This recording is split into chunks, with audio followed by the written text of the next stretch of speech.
All right. Hello, everybody. Welcome back. It's a new week. We're going to be starting a new unit. All of the summative assessments are in the gradebook, and we are moving on to Unit 5. So, the first topic in Unit 5 is called molar masses. So, what we're going to be doing here is we're going to be learning how to calculate what is called a molecular mass or a molar mass. Okay? These terms are synonymous with each other.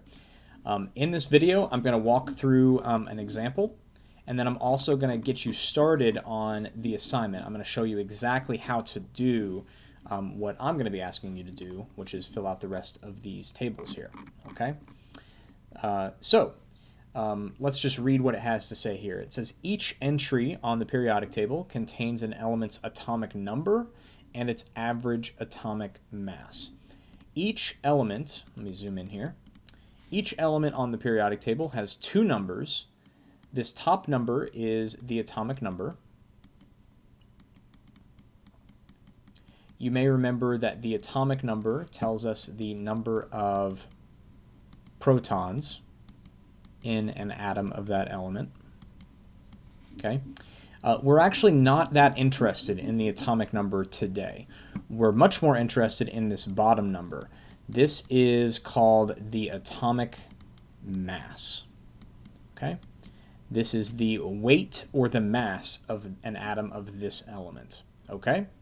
So this is the number that we're going to be using down here. This one, well, not just this one. I mean all of these bottom numbers. Okay? So these bottom numbers, these are the numbers that are going to be used in the calculations today. Okay? Those are the atomic mass values. Okay. What it says here is that we can use these atomic mass values to calculate a chemical's molecular mass or molar mass. Okay? Here's how it works. Okay? So what you're going to be given in each problem is the name of a compound. Okay? So in this case, we have sodium hydroxide. I need you guys to look up the formulas for those. Okay? And that's pretty simple. All you have to do is open up a Google search. You can copy the name, open up a Google search, and paste it. Okay? And you can find the formula over here to the right. Okay? So that is the formula right there. Let me copy that. And, oh, never mind. It's already pasted right there. I forgot this was the example, so it's already pasted there. Okay? So this is the formula for sodium hydroxide. The formula tells me that there are three elements. Okay? Check this out. It's Na, O, and H. Okay? This is sodium, oxygen, and hydrogen.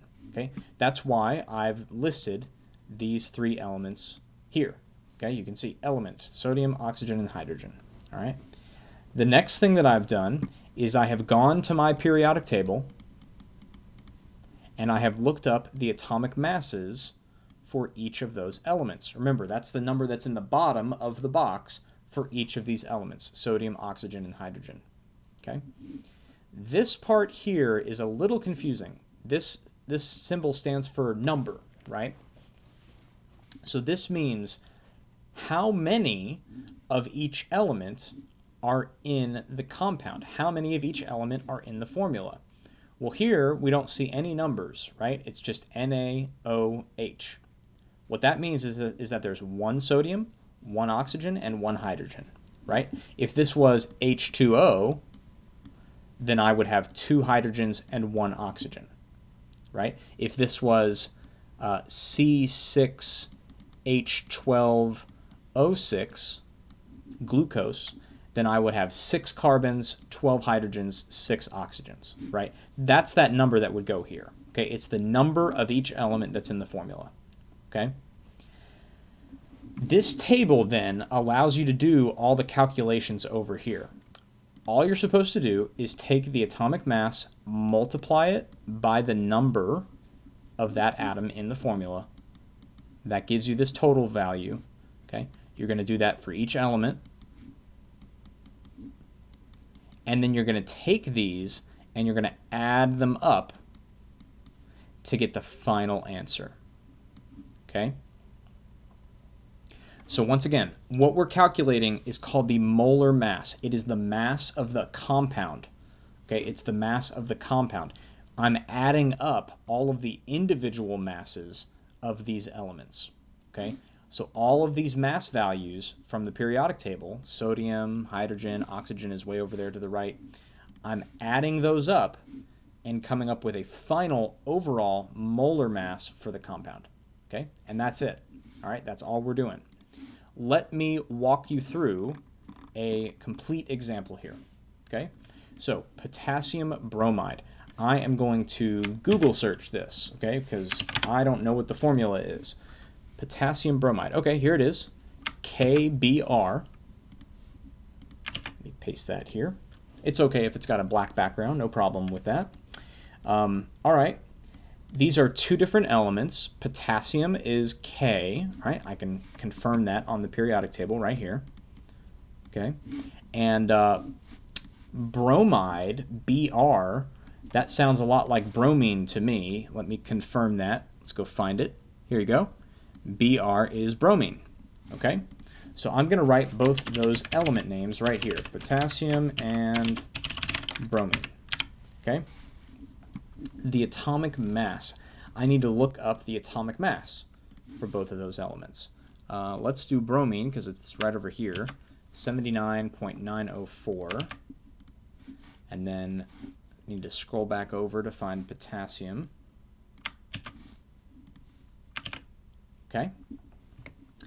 This means the number of each element in the formula. I don't see any numbers here, right? So this must just be one potassium and one bromine, right? There's no numbers here, so that just means one of each. And that means that my calculations here are pretty easy. I'm going to need to do this. Multiply the mass times the number. But that turns out to be the same answer, or the same number, right? Multiplying anything times 1 is the same thing. So I'm just going to copy those values over. Okay. Now, to get my final answer, I need to add these two together. Okay. And so this is where, you can use your cell phone, you can use a new Google search, you can just type this into Google and it'll tell you the answer. I'm going to use my cell phone. 39.0983 plus 79.904. Okay. 119.0023. Okay. Now, one thing that you can do to check your work, okay, I don't want you to do this at the very beginning because I want you to learn how to do this, but one way that you can check your work is you can compare the answer that you get to the answer that is found online. Okay, so 119.002, 119.002. It's okay if we're off by this little part right here. That's not a big deal. Okay, this is very, very close, right? That means that we must have done things correctly. Okay, I only want you guys to do that to check your work. If you do not have all of this work in here, I'm not going to be giving you credit for the assignment. Okay? So just be careful about that, all right? Only do what I showed you there to check your work, please. Okay? All right. Thanks for watching, and I will see you guys right after the video.